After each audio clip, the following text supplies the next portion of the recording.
That's right. You're the second pretty guardian, and your name is Sailor Mercury. Sailor...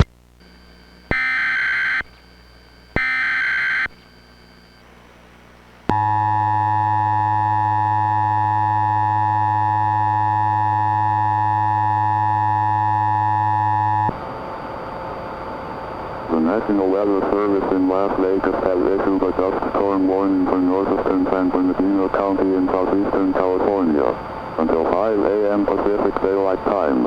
At 3:57 a.m. Pacific Daylight Time, a wall of dust was along a line extending from the south of Death Valley Road to near Baker, moving west at 40 miles per hour. Fort Irwin will be impacted imminently. Hazard, less than a quarter mile visibility with damaging wind in excess of 60 miles per hour. Source, public. Impact, dangerous life-threatening travel. Locations impacted include Baker, Bicycle Lake Army Airfield, Death Valley Road, Fort Irwin, Hollow Hill Wilderness, South Avalanche Mountain Wilderness Area, Beaufort Mountain, with Army Community Hospital precautionary preparedness action. Motorists should not drive into a dust storm. Pull aside, stay alive.